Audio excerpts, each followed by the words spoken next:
Big Ten Plus 4 is a member of Odd Pods Media and ASAP All Sports All Plays Network.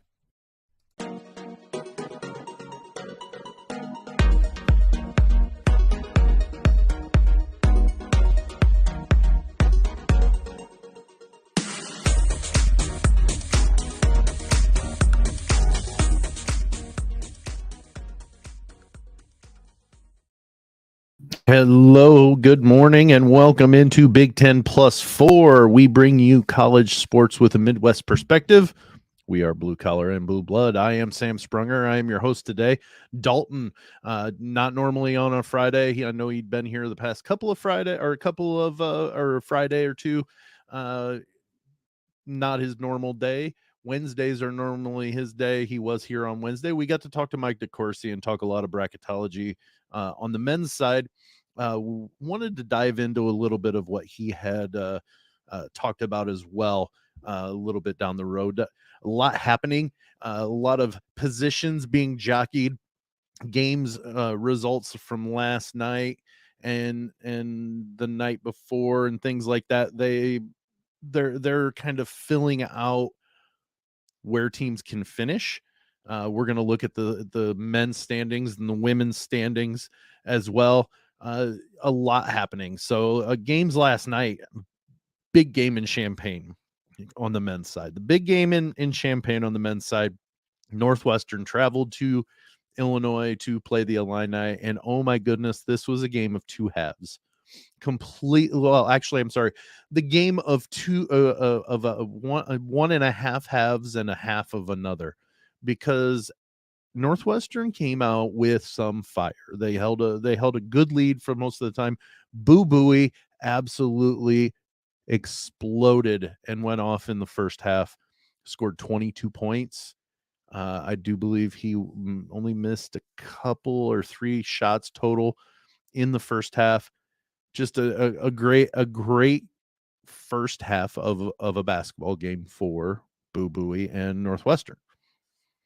And they seem to be riding it and actually not giving up when it came to getting into the second half and not having a second half letdown.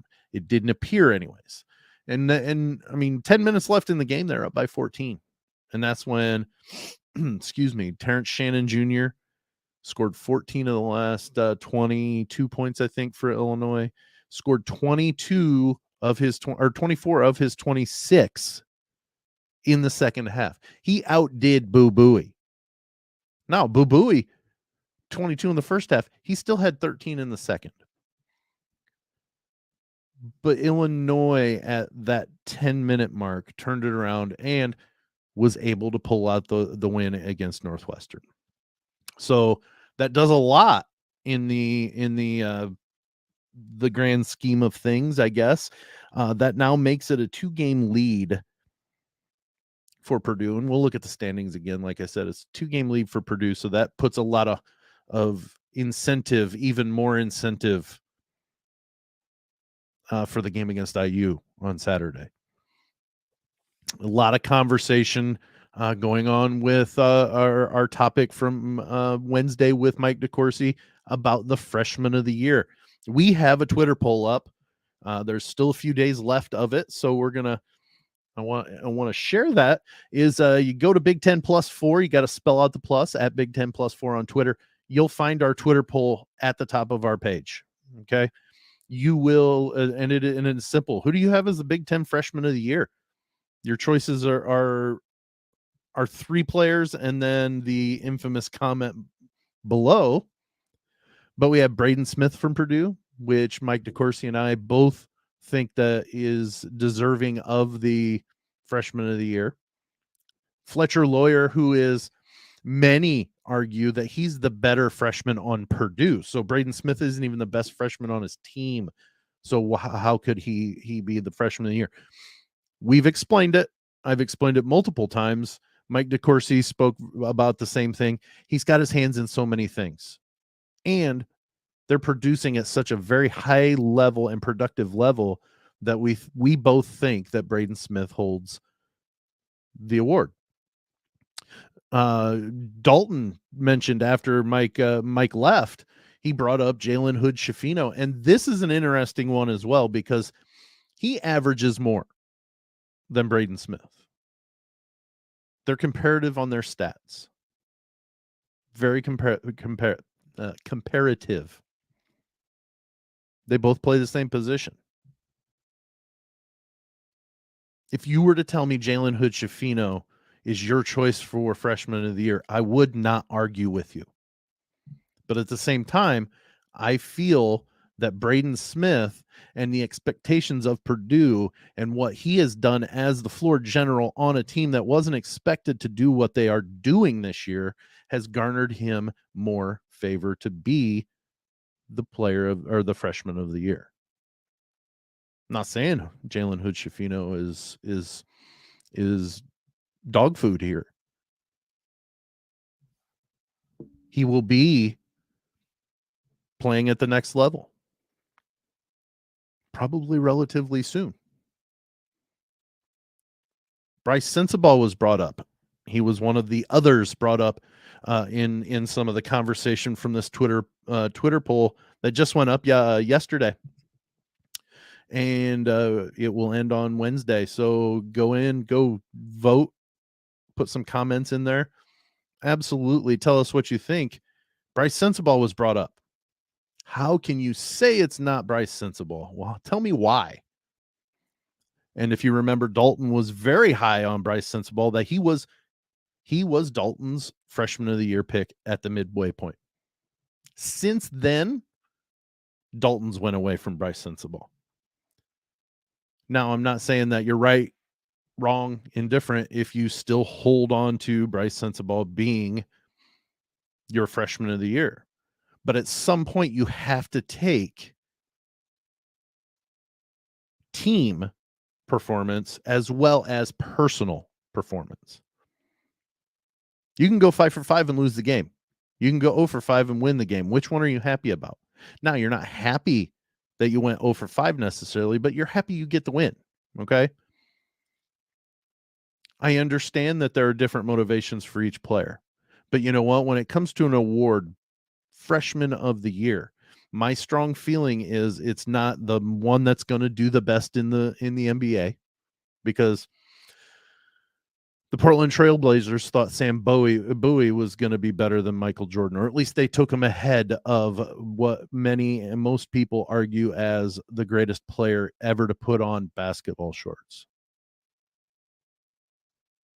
Here's the thing, Sam Bowie didn't have a bad career.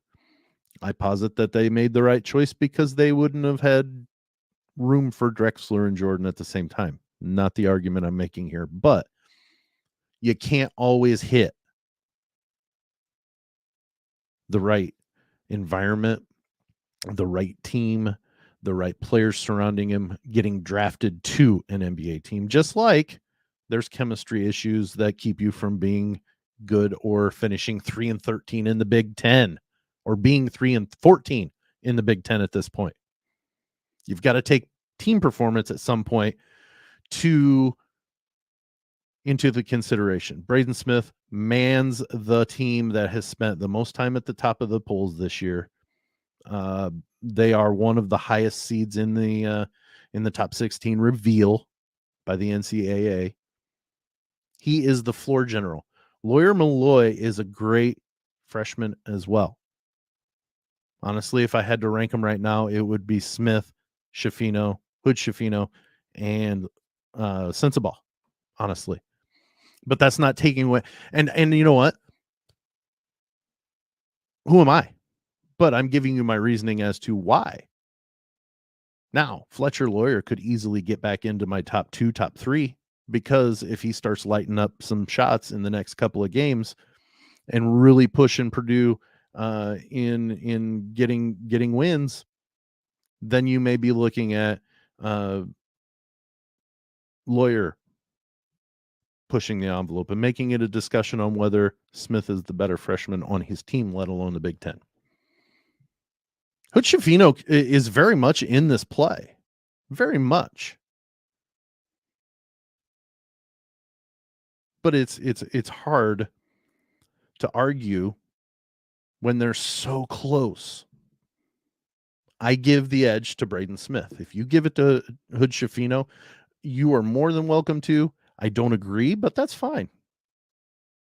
That's why we have conversation. We don't argue.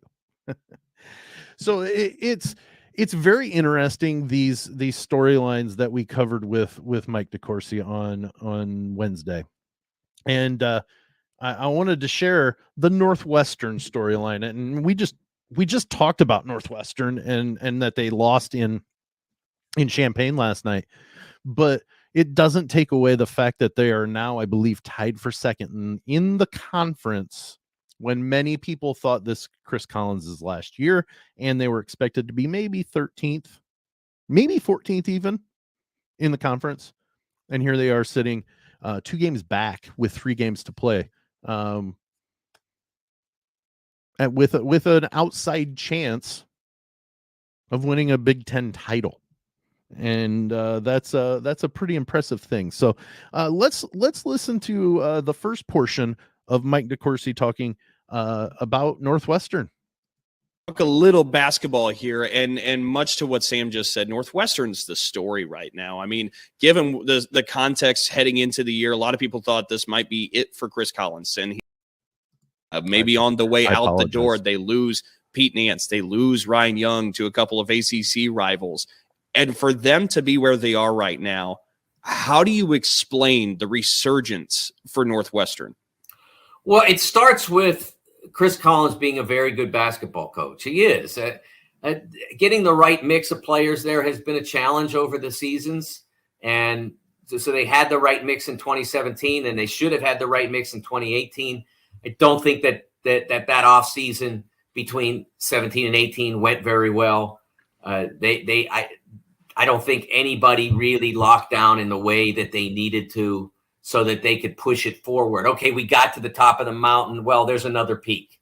And so we got to keep climbing. I think a lot of guys in that environment got to the top of the mountain, planted the flag, and sat down for a few minutes. And unfortunately, this game doesn't allow that. So that's where they were, but he's still the coach that got him there. After not a century, because we've only had the tournament since 39, but after 75 to 80 years of not being able to do that, he gets them there. And so they needed to recalibrate and rebuild. And this is not going to be a program, that's likely to make, 3 and 4 years, 4 and 4 years. Michigan State makes 4 and 4 years. Most of the programs, the better programs in the league, are going to make at least 3.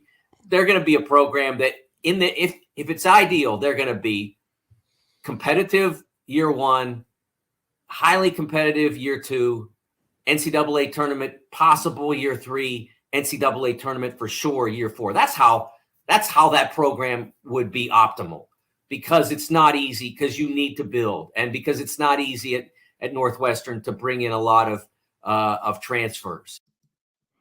So he's talking about Northwestern, and it can't be that traditional, the traditional where they're going to do it every year in and year out. So it explains a little bit as to why maybe Northwestern was a little bit of a letdown last year, but then this year have made a huge jump, and it's almost like out of nowhere. So they have a progression. And that's what they have to do at Northwestern, being the size school that they are, and the facilities that they have. They have to build 4-year programs, basically, and I think that's what we're seeing this year. That's not saying, oh well, every 4 years is when Northwestern should be good. What happens in those, if it doesn't, it's just like you should be good next year, but you're not. Ohio State shouldn't have been 3-14 in the Big Ten at this point, but they are. Something happened. Something's, the luck isn't going their way. The bounces, if you will, aren't going their way. So therefore, it's one of those that it just keeps snowballing and getting worse. Well, that happened to Northwestern last year, and they should have been more towards an NIT, maybe an outside NCAA bid. And this year, they're a lock into it. There's nothing keeping Northwestern from the tournament now. I talked about Boo Buie. Mike DeCourcy, in that same conversation, brought up Boo Buie. That in doing that, in trying to go through that cycle that I talked about, you have a player like Boo Buie, who in year one showed talent, but made a lot of mistakes. And in year two, showed talent, but made a lot of mistakes. And in year three, showed talent, but made a lot of mistakes. And so those escalations that I talked about didn't really happen. They were in games, but they didn't win because, in large part, because the player who was in charge of the ball would make difficult decisions down the stretch. I can't explain how that guy who had that track record, and you can go back and look at the game film of those first 3 seasons if you want. I mean, if you're so inclined to challenge my assertion, you can go back and look at the game film of some of their close losses, final 3 minutes, and you can see what I'm talking about. That player now is dominant at the end of games. It's staggering. I've been covering college basketball on a regular basis since 1987. That's been my primary job since 87. And I've been covering it for the Big Ten Network since 2010. In the entire time at Big Ten, for sure, I have never seen a player grow like this and do it as rapidly as he has in that final year. That transformation has been magical. In the end of games, he dominates. He doesn't make bad decisions. He makes great decisions. He does things that he can get done. And that are tough to do sometimes. Not an ordinary player can do it, but he knows that he can do it. So he's got high praise for Boo Buie. I mean, for him to say that he's been doing this for upwards of over 30 years, writing about and covering college basketball, this is the biggest transformation, the biggest improvement he's seen from one year to another in a player, in Boo Buie. He showed that too. He showed that Boo Buie showed last night that Mike DeCourcy, was correct. He knows how to take hold of a game. Granted, it was the first half, but it is totally hitting the point. Up until this year, you never expected that from Boo Buie. You didn't expect 22 in the first half and him shooting out of his mind. You didn't expect 35 from him. So that is going to be a big, huge part of how far Northwestern will go in the tournament. If Boo Buie can take control like that and Northwestern can hold it together, weather the storm of whatever team they're playing coming back at them, that will determine, because they can play with anybody. They've beaten Purdue. They've beaten IU, both of the other teams at the top with them. So I think you look out for Northwestern. They have a great opportunity here to go further than their first time in the tournament. And that time they should have beaten Gonzaga that year. But there was no goaltending call when the guy put his hand through the hoop to block the shot. But yeah, so that's kind of what we're looking at when it comes to Northwestern and the freshman of the year talk. We're running a little long on the first quarter, so I'm not going to run part 3. It was just him wrapping up what he was talking about with Boo Buie, and then putting a fine bow on the Northwestern talk. He's not essentially Mike DeCourcy says he's not making the poor decisions any longer. He's actually taking control. And I know he reiterated that or said that in the second portion, but he reiterates it. So let's move to the second quarter and look at the men's standings and kind of talk about what the schedule is coming up and what's happened in the past day or so. I know we talked about the Illinois Northwestern game, so we won't talk about that one, but we'll talk about what's coming up at least. Okay, here we are. We're back in the second quarter. We're going to look at the men's Big Ten standings right now. We're looking Purdue and Northwestern top by themselves right there. You've got Illinois and IU tied for third. Right now, Illinois and IU both can only tie. So your preseason favorites for the Big Ten have to hope for the two teams above them to lose out and for them both to win out, and they'll get a tie for the share of the conference title. Don't see that happening. Okay. I mean, it could. Don't get me wrong. It very much could, but I highly doubt that it will. Purdue's remaining schedule is IU on Saturday, and we'll get into that just a little bit before we hit the half. But Purdue plays IU on Saturday, then they play at Wisconsin, and then they host Illinois. So IU and Illinois both play a part in Purdue going 0-3 for the rest of the way and trying to salvage a Big Ten championship. But you've got to hope that Wisconsin can hold suit or hold court at the Kohl Center, where Purdue has notoriously struggled. They've struggled at the Kohl Center notoriously. Back in the mid-90s, Purdue's undefeated 14-0, 1-0 in the Big Ten. Glenn Robinson's running through everybody. They go to Madison and they get beat. Wisconsin beats them down. So last year, Purdue's playing to get into a tie for the Big Ten lead at the end of the season. They win, they more than likely win the Big Ten championship. They have a lead. Wisconsin banks in a 3. Purdue goes down, scores a bucket to get the lead back. Wisconsin banks one in to end or near the very end and wins the game. Purdue doesn't perform well in Wisconsin or in Madison. So to say that it's not going to happen would be foolish. I could see IU beating Purdue on Saturday. I don't want it to happen, and I'm going to root like hell for it not to. But they could lose on Saturday. I could see them going to the Kohl Center and losing to Wisconsin. They have a very good freshman there, and Connor Segan from Northeast Indiana. I've seen him play in person. I know his high school coach very well, talks extremely highly of him, and I'm seeing him produce more and more and more for the Badgers. He's at home.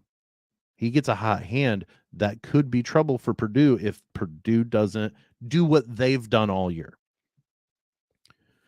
IU has got a chance, and Illinois has got a chance because they play at least one of the top 2 teams.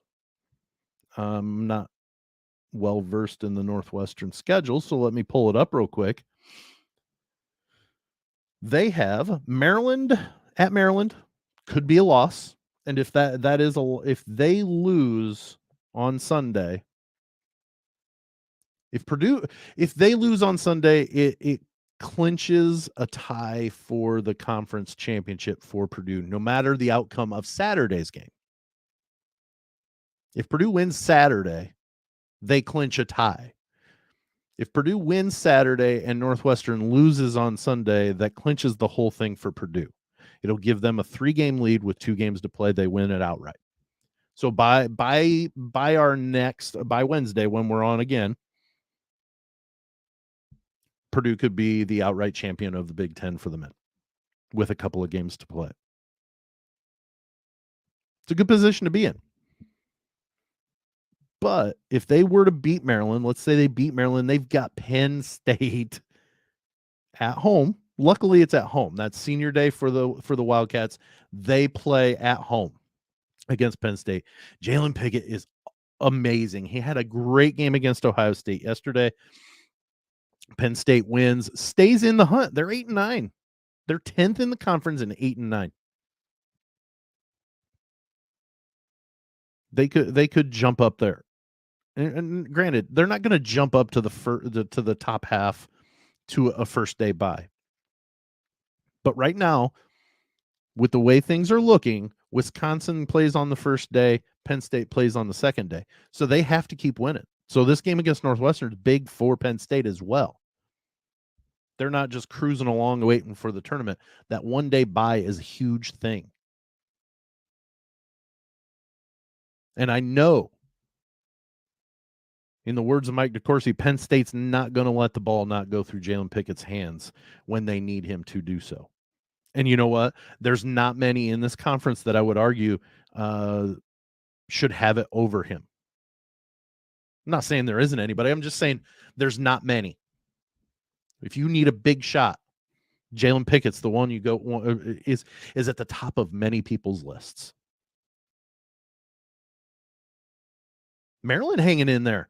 If they, you know what's funny is if Maryland beats Northwestern, that would pull Northwestern into a tie with Maryland.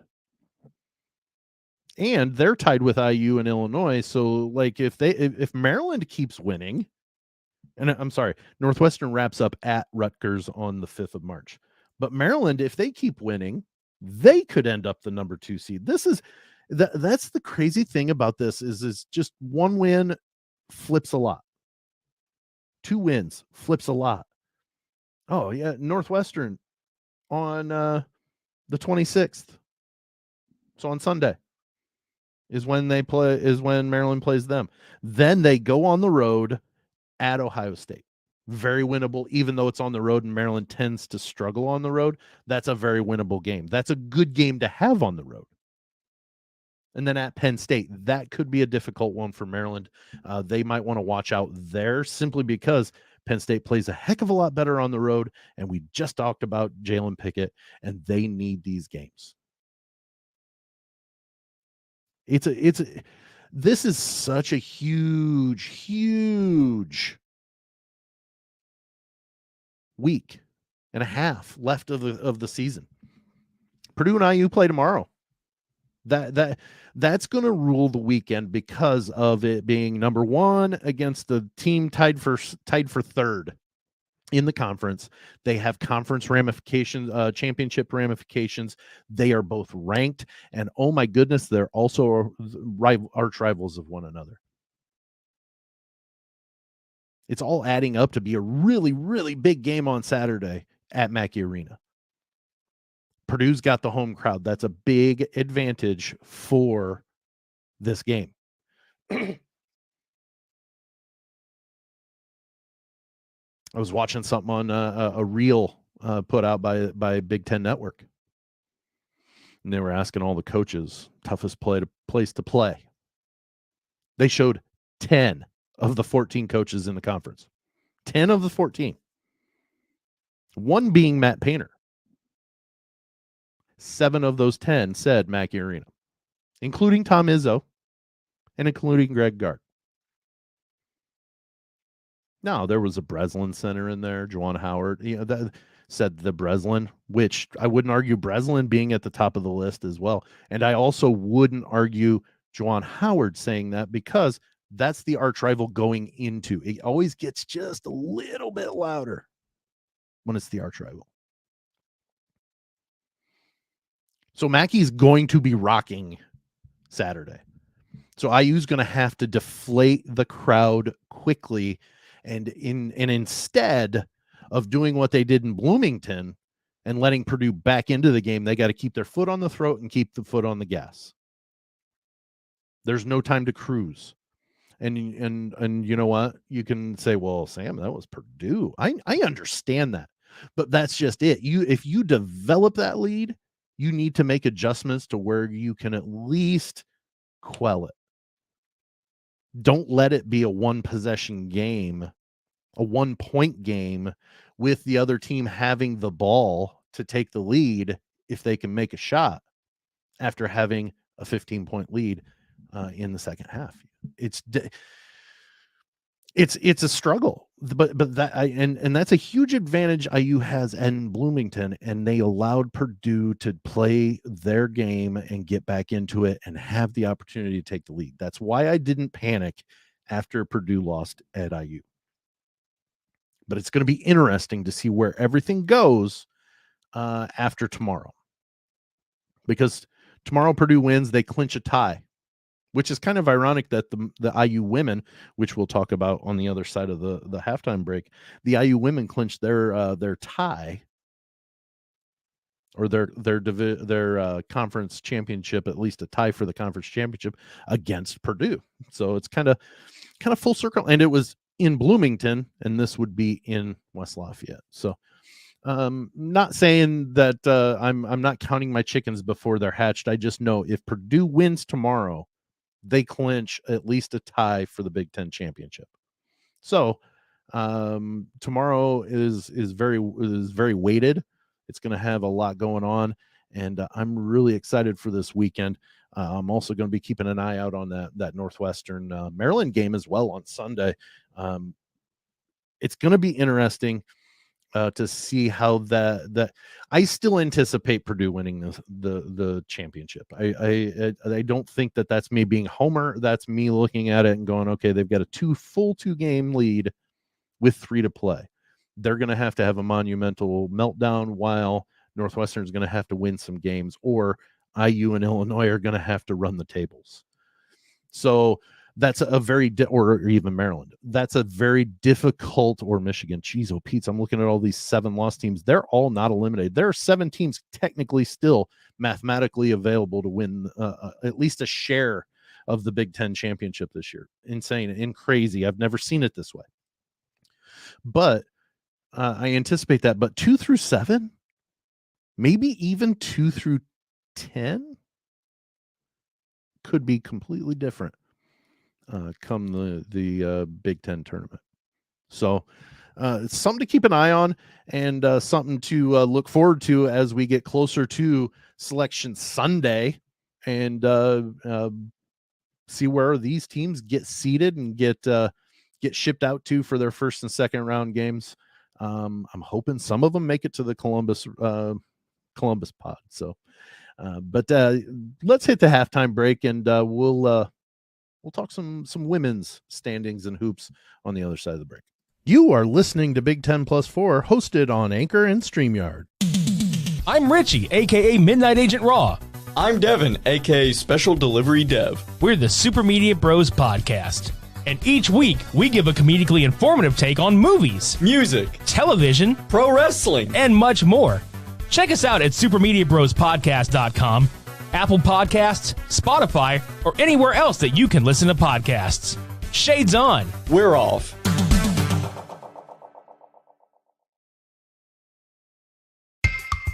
Hi, I'm Sam.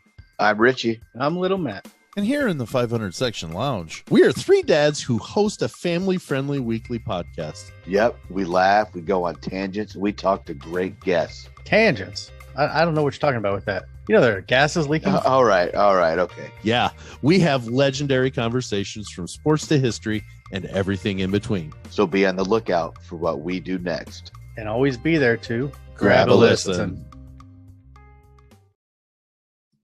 So, Tony, I just bought some flyers to do, like a grassroots type of advertising for Big Ten Plus 4. And you can't go wrong with that type of promotion either. Yeah, correct. And I got a great deal on flyers at Sticker Mule. Yeah, I remember you saying that all of our stickers, all of our Klingons, everything like that comes from Sticker Mule. Yeah, now our flyers too. I guess so. So Sticker Mule is supposed to be the easiest way you can buy custom stickers, decals, labels, and other printing items all online, right?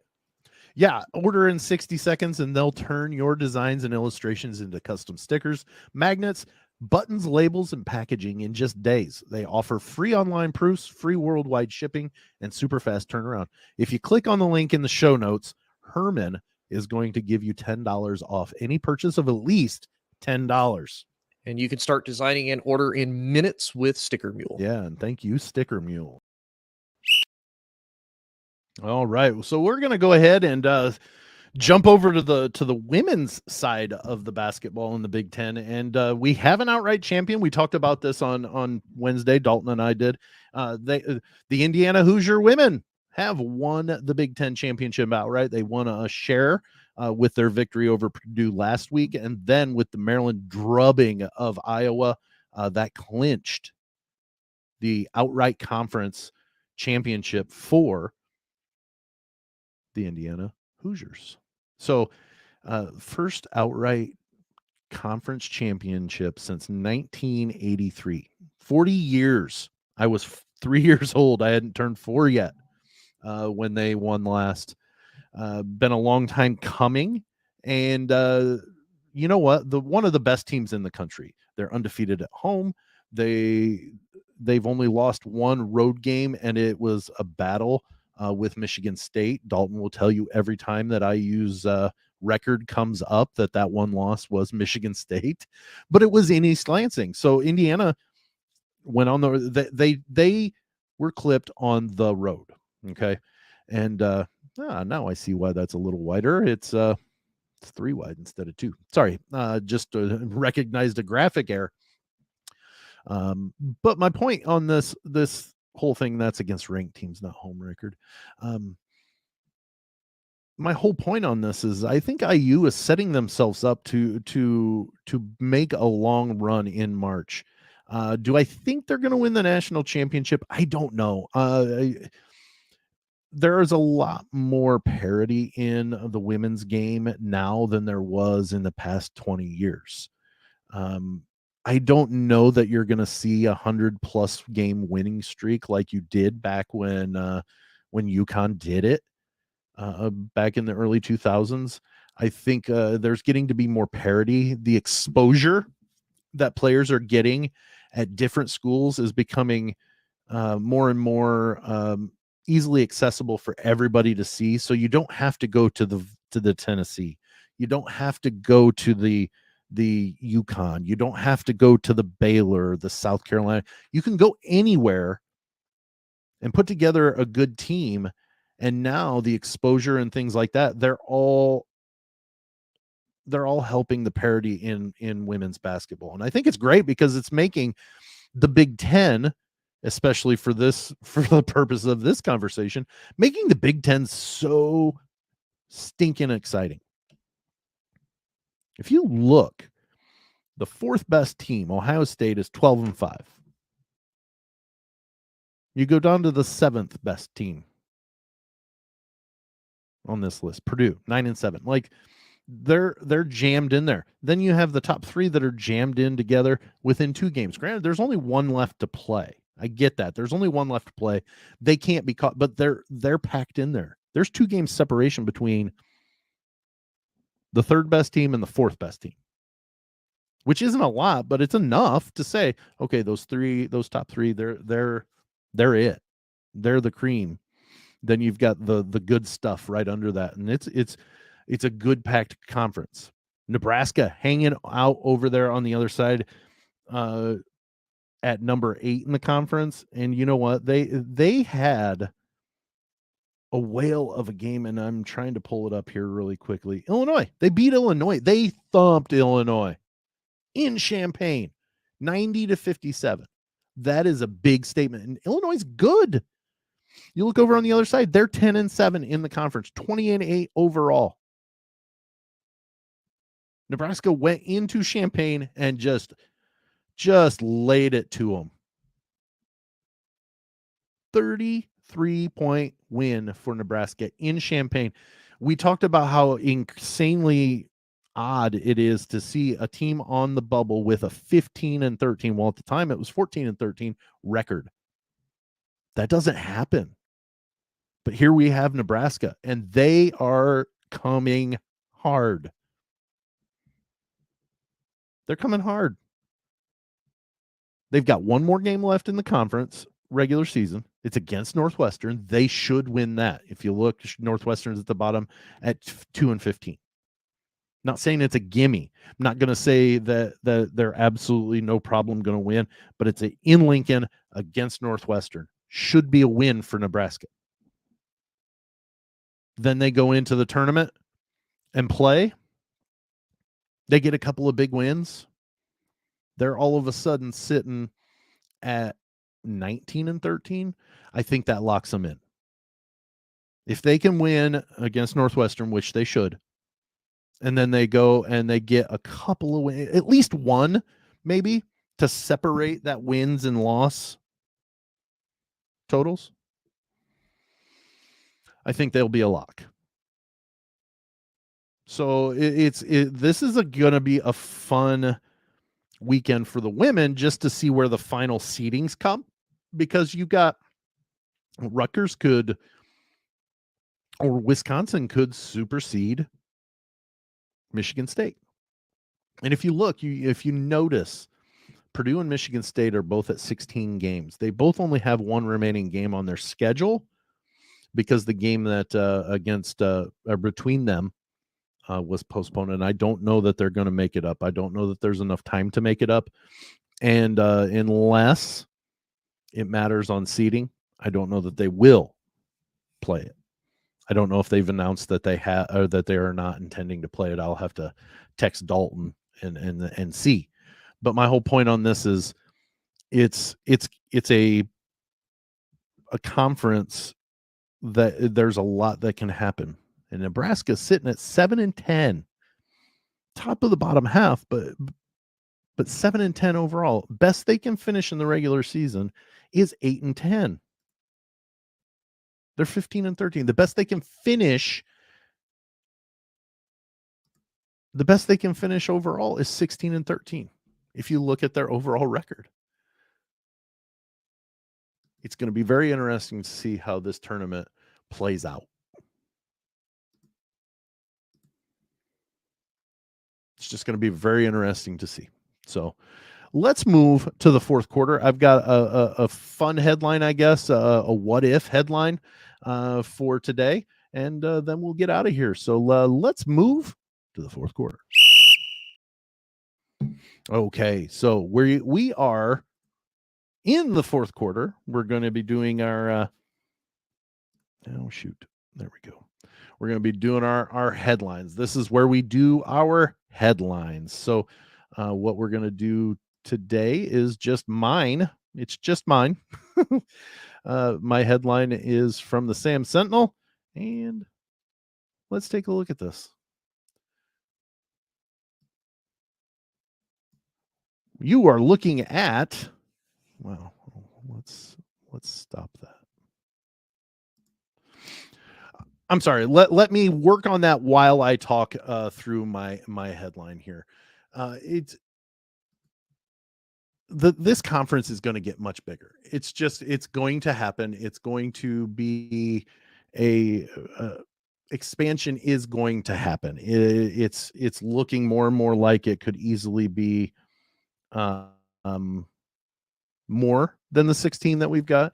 And I found a post from Saturday Tradition, and if I can get this to open, I would love it. Let's open it up with this. So this from Saturday Tradition actually is a little bit more of a who else they could bring in, I guess, is more of a better way to kind of put it, I guess. But it's breaking up the existing teams and the ones that would be added into 4 divisions. And I think this is a really good idea. I really do. But it's a stretch, because it requires the Big Ten going out to the West Coast and grabbing a bunch of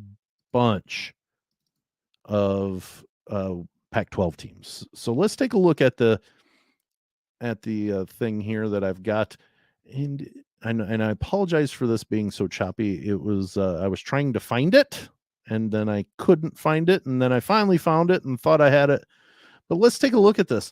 It's got UCLA, USC. We know those teams are coming, but it also adds in Washington, Oregon, and Stanford, and making that the West Division. This isn't a horrible idea. These 3 teams are kind of already talked about as potential Big Ten conference teams or add-ons. But then if you look in the Central, you've got Michigan State, Michigan, Notre Dame, Northwestern, and Purdue in the Central.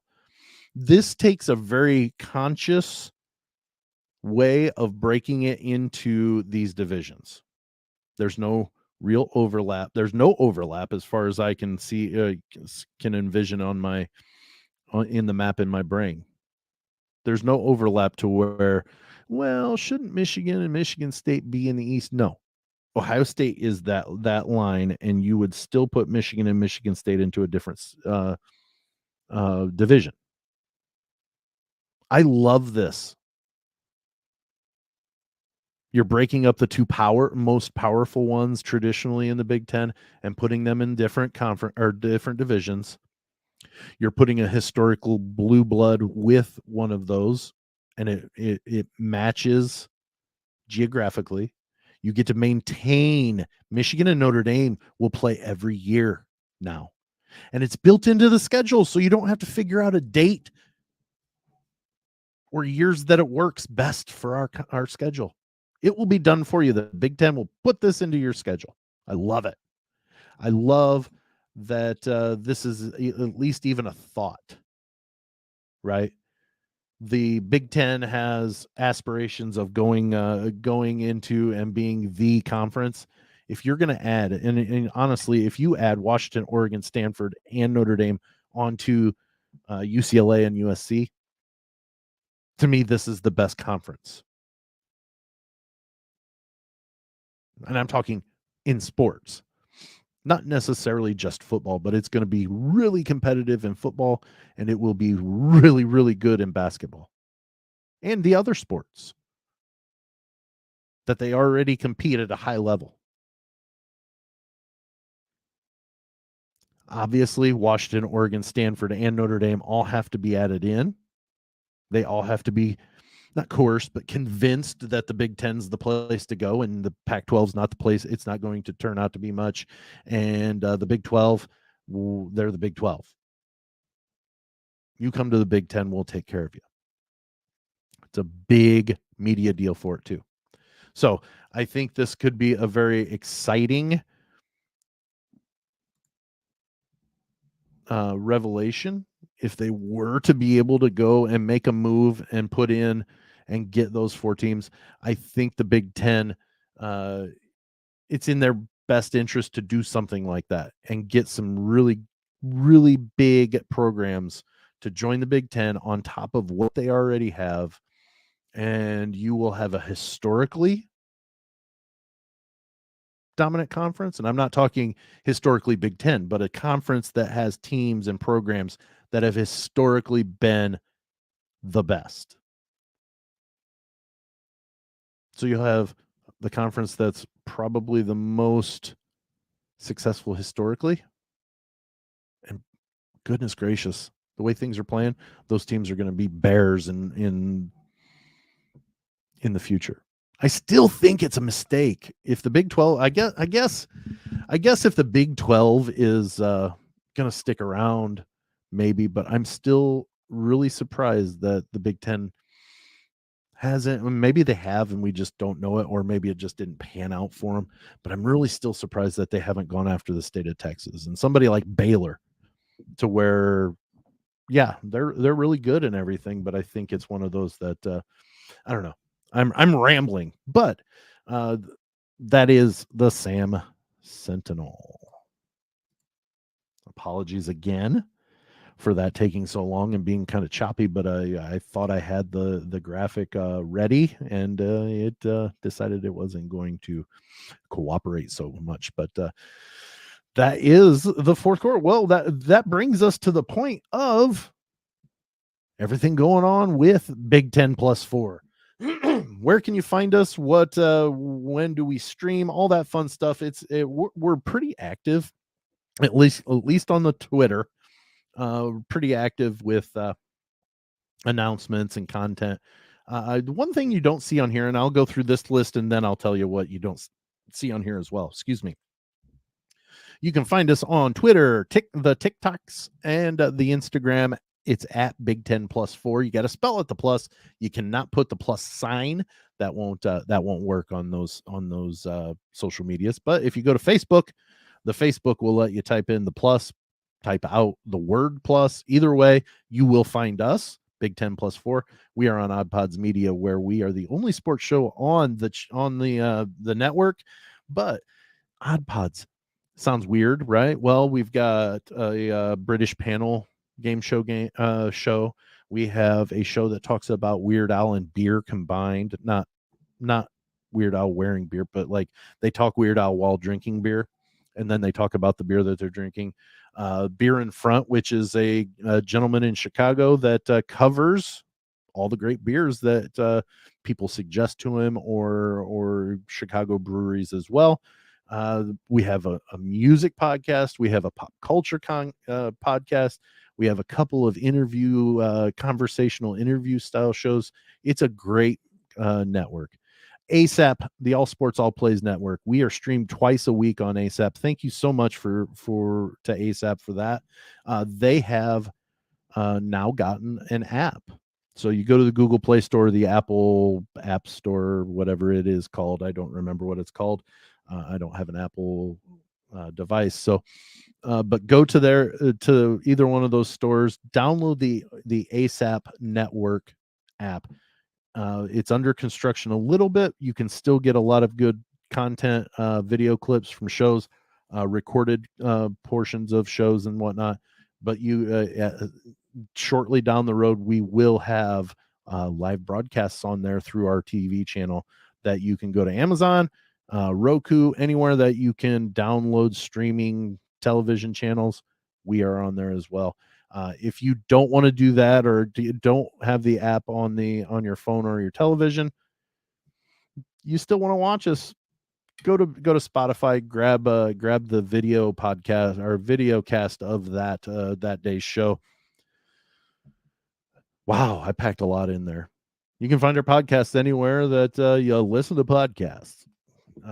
Big 10 plus 4, while it is not it started out as a podcast, we have morphed into a television show that runs an audio podcast of that show later in the day. So you'll be able to take us with you wherever you want. It's dangerous.